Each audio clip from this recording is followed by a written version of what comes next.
Hey everyone, welcome back to the Coop with Meyer Hatchery, where we talk all things poultry in hopes of educating chicken keepers and inspiring future flock owners.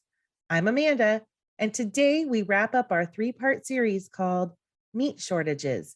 Now what? Save $5 off your next Meyer Hatchery purchase by entering the coupon code TheCoop2022 at checkout.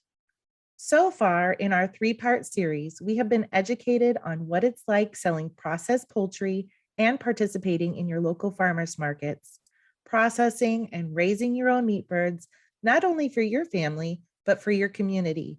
And today I have the pleasure of speaking with Meyer Hatchery Ambassador Elizabeth with Crossing Creeks Farm.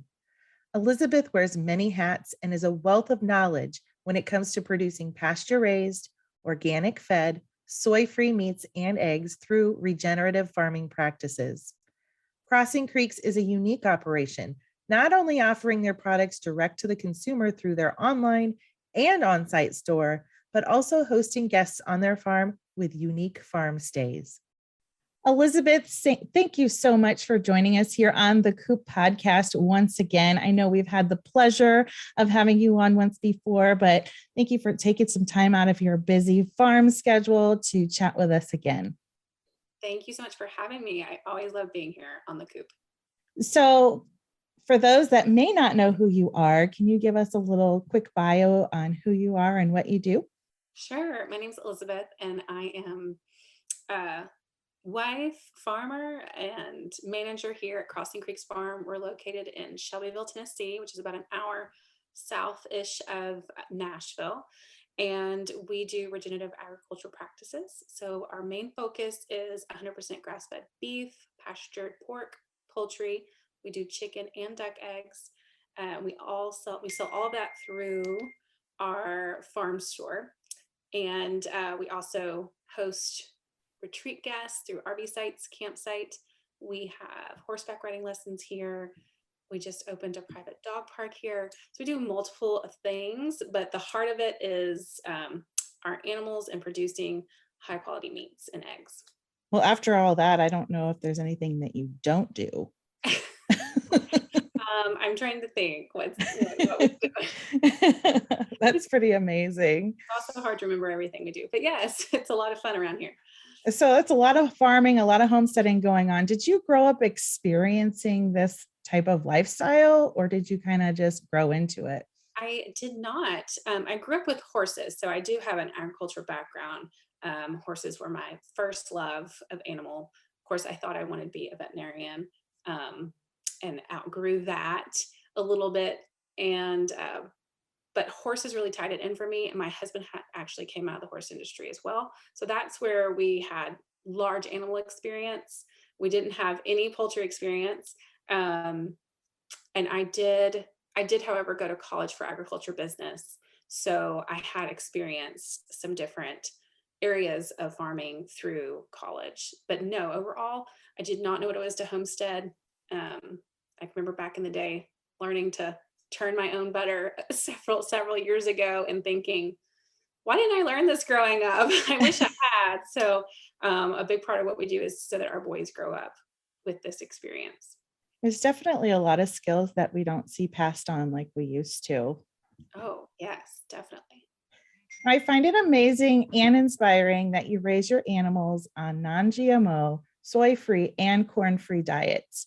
Why did you choose to do this?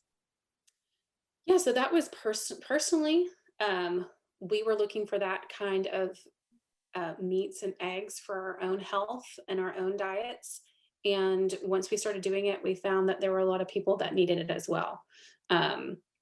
So it really came down to the health of the animal and then the health of us. And it's really fun to have people come in who haven't been able to experience bacon for a long time, or their kids can't tolerate eggs, or they haven't had beef in a decade because they usually have some kind of allergic reaction. And so we know that by taking the soy and the corn out, those people are now free to be able to eat those foods again. And that's a big part of why we do soy and corn free and focus on organic non-GMO feeds. as far as poultry, let's hone in on poultry because that's my bread and butter right there. Yeah. You currently raise a few types of poultry. You have rainbow rangers, turkeys, ducks, laying hens. Did you start by raising all these types of poultry, or did you start with just one and then dive in from there? Yeah, of course not. We didn't start. Not recommend anybody start like that. No, we started with a few um, backyard laying hens, which is the best place to start, I believe, for everyone is start with just some laying hens. And then it grew from there as we, you know, we wanted to eat chicken again, but we wanted it done pasture raised. And at the time, that wasn't something that was available to us in our area. So it went from laying hens to meat birds to laying ducks, a few turkeys, and it's just evolved from there. Tell me a little bit about how you decided on the rangers for your broilers. Did you give the Cornish cross a try, or did you just know that rangers were going to be the best fit for your setup? Yeah, we absolutely started with Cornish cross. We did them for 2 or 3 years. Um, and for us, everyone's different. For us, we just didn't enjoy raising them. A lot of people get that once they've raised them. We just didn't enjoy them. Our sons are 12 and 7 right now, and they are really our poultry farmers. They've grown up raising birds and they love raising birds. And they didn't enjoy them, which told us a lot because they're more tolerant than we are when it comes to raising poultry, I think, because they enjoy it so much. But it became something that we just didn't enjoy. We loved the meat, we loved the product, but we didn't enjoy the process. And raising meat bars is very labor intensive, and to add that to it just made it even more intense for us. And so last year, because it was the beginning of last year, we just decided to do all of ours as Rainbow Rangers and give them a try. And we loved them. It was more enjoyable. It was more like raising a laying hen, the same person. They had personality, I guess you could say. Um, they're a little hardier, we find. And so they're not nearly as sensitive. We don't have as many losses with them. And so we've really enjoyed them, and they've produced an amazing meat. So yeah, that's where we've made the switch. And so this is our second year doing all Rainbow Rangers. I think that's a good point too. When you have kids helping with the farm project or the homesteading project, if you have them doing something they just absolutely despise, it is going to be a battle from start to finish. So if you can find what works, what they enjoy doing, like you have found a bird that works well, not only to provide meat for your family, but brings your kids joy to where they want to go out and do the chores and raise those birds up. I think you're winning. Yeah, it was definitely worth the switch. We were literally to the point of just scratching meat birds altogether. And this was kind of the last try, and it was a fit. It was a fit for us and our family, and our customers have equally loved it. I was concerned about making the switch because the product would change just slightly, and our customers have loved it even more. And I think, I've raised both the Cornish and the Rangers myself, and they do have a different look. It doesn't look quite like your broiler chickens that you purchase at your local grocery store. The Rangers do not have that large white breast meat that the Cornish do. But I think in providing a different product to your customers, and after they have a taste for that fresh pastured Ranger broiler, there's just no going back. The flavor can't be beat. And you've educated them on other poultry options. Yeah, and we actually were surprised in how much white meat there still was on those Rainbow Rangers. They were not like Freedom Rangers, which I think people are still confused in the two. Um, this isn't a Freedom Ranger, which is truly 100% heritage and a lot of dark meat and a much longer grow out. We knew that we couldn't financially do that kind of a grow out, especially doing organic and soy corn free feed.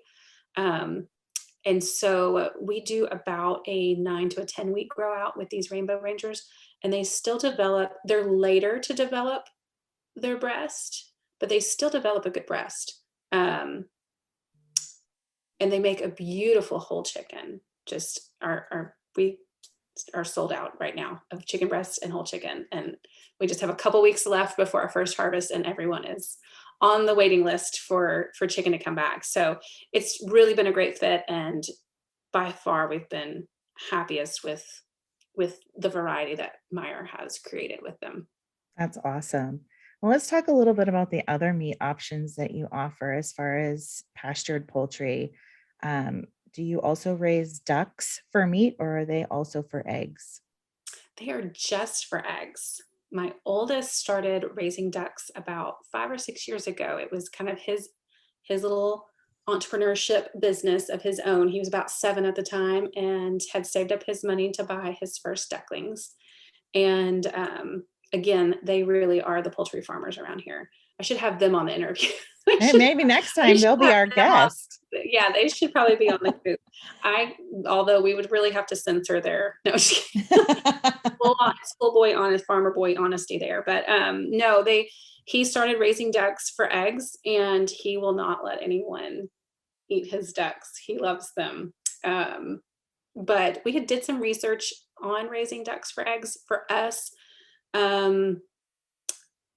we don't necessarily have a great way to get them processed, and they do take a little bit more in getting all of those pin feathers off, which is why the meat's more expensive. And so we just haven't come to a place where we can do that. Not saying we won't ever, but we don't. Our duck eggs are phenomenal, and people love those. And so we've expanded this year and just recently brought in more ducklings from Meyer, and they're thriving. They're doing great. That's awesome. How about your turkeys? Tell us a little bit about turkeys on your farm.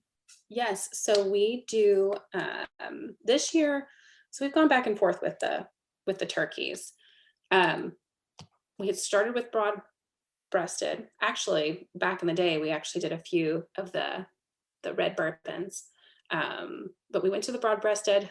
This last year, we went to the black Spanish. They're beautiful, but they were a bit of a challenge for us. So this year we have gone back to the broad breasted. We're doing both the bronze and the white. We just did a big mix, and they are doing well. They're in the brooder right now. They are probably about 2 weeks old, and they're thriving.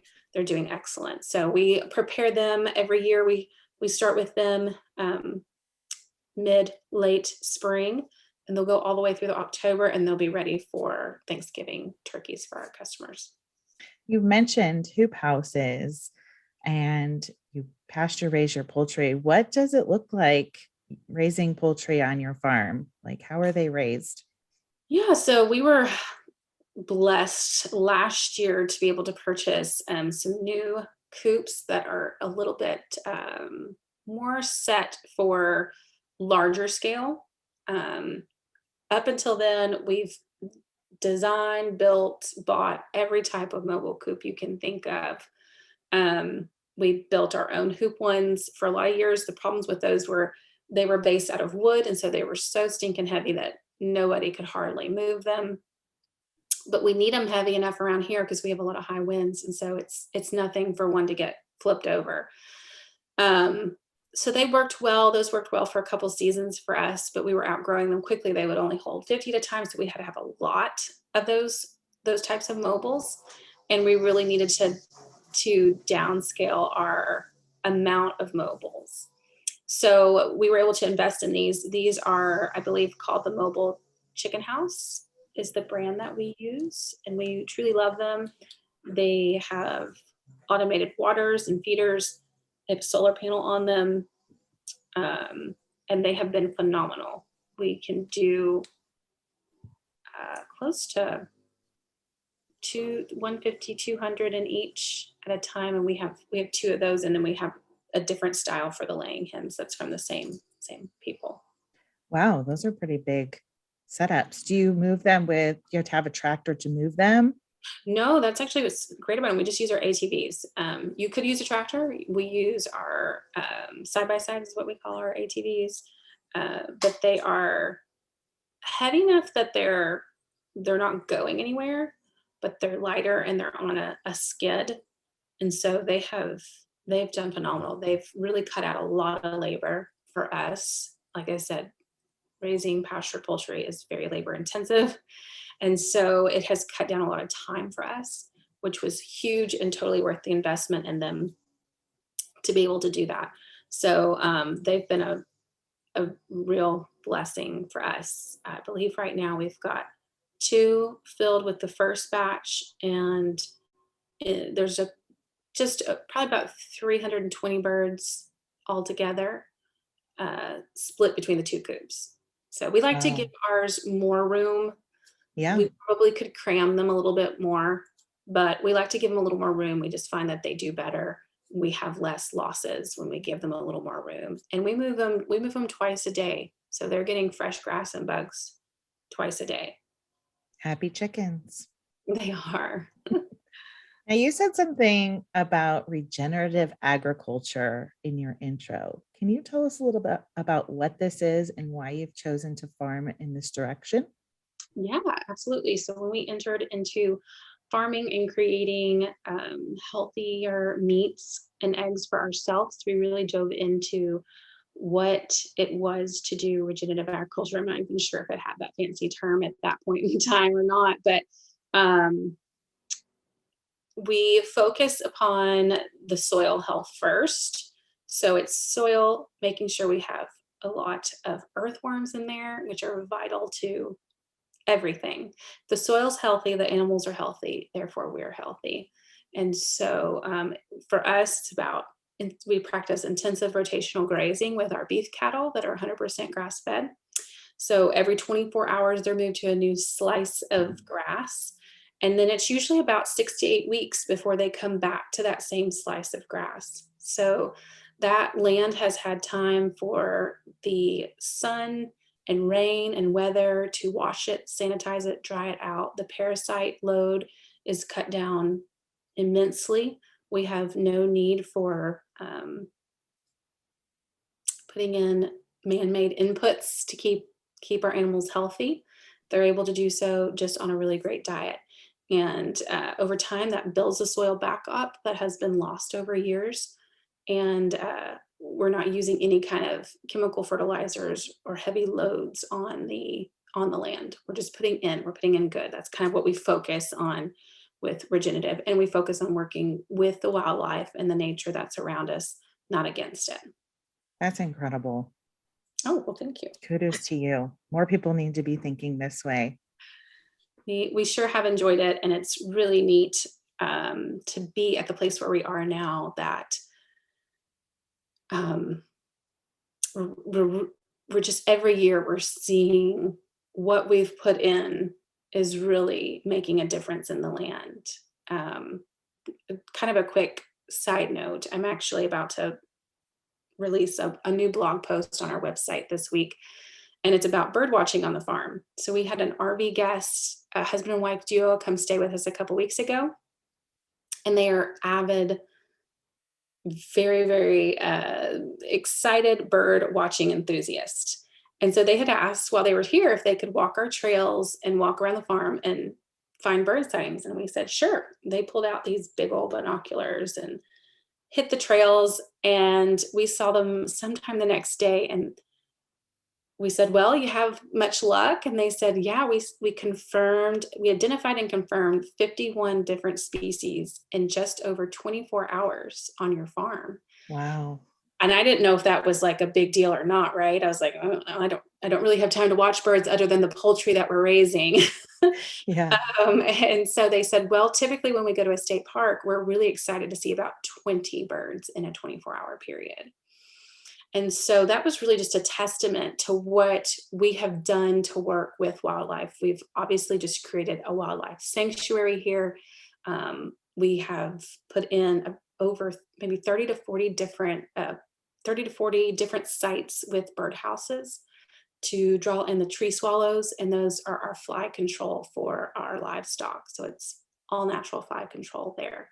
Um, so anyways, that's just again a little bit of a testament of what we're doing is making an impact in the world around us. So obviously the type or the way that you farm can get pretty pricey. And with the rising costs of everything, have you had to make adjustments to your setup and how you do things?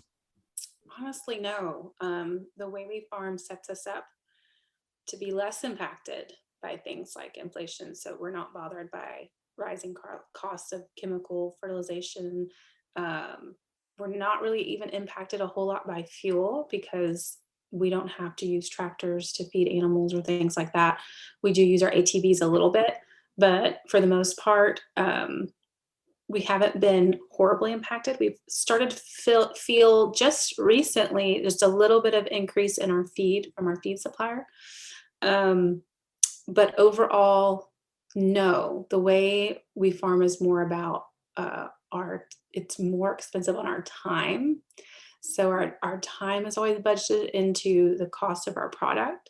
But thankfully, we don't have a whole lot of outside input. So um, it has helped us to be able to maintain our current prices for the most part. We've maybe done a few small things, but nothing major.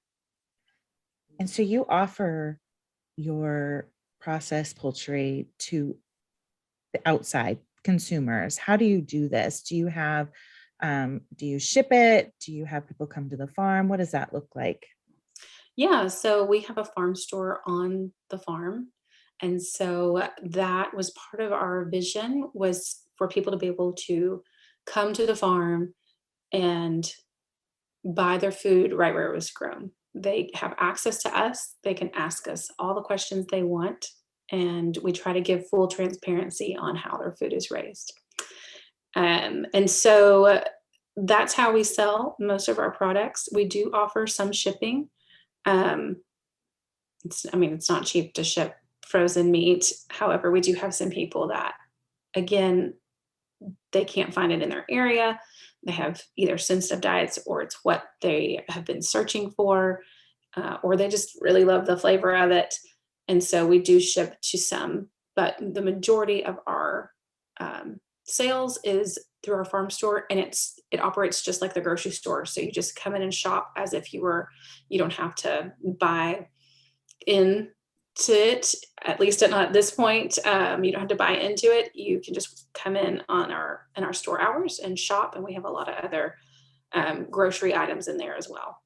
What a great resource to the community, especially since we're seeing so many shortages in local grocery store chains. I know every time I go to the grocery store, I take a peek at the meat section and I'm just like, oh, I Yeah. feel for those that don't have the skills and the knowledge to raise their own meats. And, for those people, they have the option of reaching out to local farmers like you in order to secure their food for their family and know that it was raised properly. Absolutely, that's the resource that we are. Is if you're unable to do it for yourself, or maybe you can do poultry or eggs, but you can't do large animal like cattle or pork. We're here to help supplement that for you, and it's been a good season for us because people have found found us because they're wanting to understand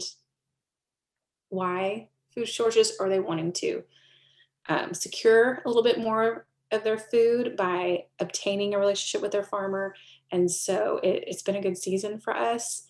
And we really we really try to make our store a place of fellowship and actually connect with our customers, not just come in and be a shopper, just be a number like at the grocery store. So it's more fun. We get to watch their kids grow up and graduate and all those fun things.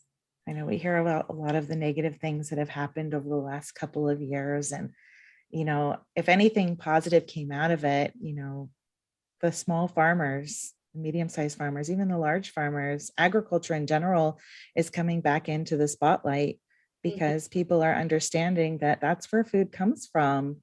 Yeah. And that is the resource. And we need to take care of our farmers and support them. And I just love seeing all of these farmers come into the spotlight and show off all of their hard work and what they have to offer the community so that the community can take advantage and secure that food and learn where their food is coming from. Yes, it's been a huge blessing for us in this season.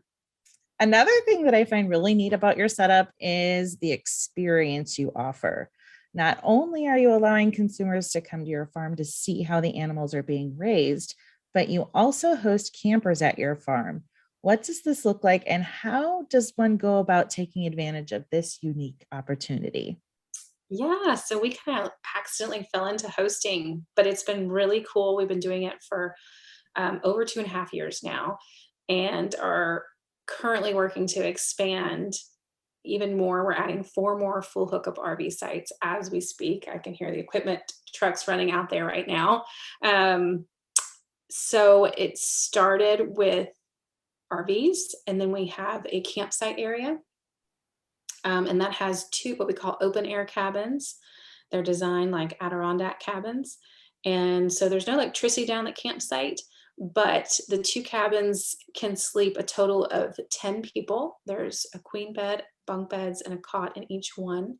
They're open air, and they're designed with screens that help with airflow. There's an outdoor bathhouse down there, so you have running water, a shower, toilet area. You have a pavilion and cooking. And so that's really been fun to be able to offer people, especially when traveling has been hard to come by, to do something local and something different. That camp spot sits right outside our horses field, and there's always a lot of wildlife. So you see the horses and turkeys and deer. Um, and then our RV sites have been really fun. We've met people from all over the country, and it's been really cool. And so that's part of the reason why we're expanding that and offering more sites. But yeah, to do that, you just go right to our website, which is www.crossingcreeks.com, and you hit our visit page, and you can find out what all we offer. We offer horseback riding lessons for those that are local, but also for our guests. They can have a one-time experience with our instructor, who is amazing. She is here, and we have a total of 6 horses and a pony here, so there's plenty to choose from. Yeah, and so it's really tied in beautifully to the farming. And as farmers, we can't put all our eggs in one basket, so to speak. And so it's very much helped us financially to be able to expand our farming, because we have a little more extra income that can go into doing more and serving more and producing more. And do the campers also have access to the farm store where they can buy your farm fresh meats? Oh, absolutely. And that's one of the things that I think that they have enjoyed the most, is that they get to actually cook and eat the food right there on the farm that it was produced on. And it's been really neat to do that and experience that, and have people just light up, and their kids maybe try something that they haven't tried before because they saw where the egg came from, or um, they just got to be a little more involved with where their food came from. So yeah. I think I need a vacation. Well, come on, we got a spot for you. I love it.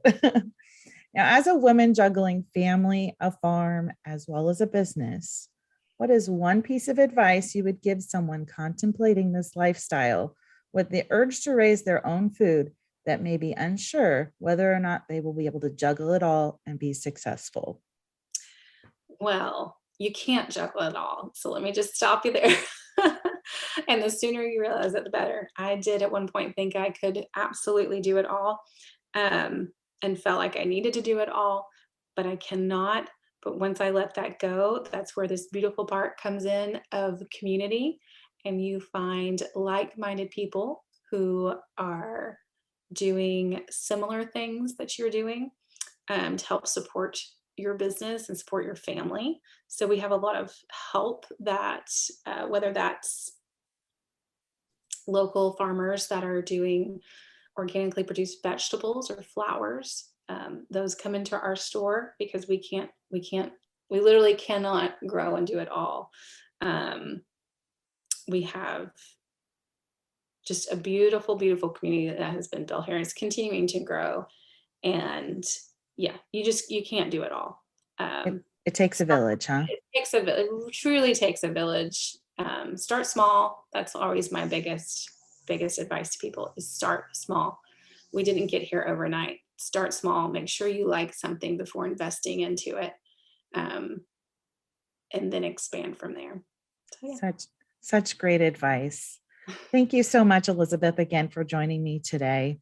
Thank you for having us. This is always one of our favorite places to be. And with that, we thank you for listening to The Coop. Be sure to subscribe, and if you'd be so kind, drop us a review. Have a poultry-related question or topic you'd like us to cover?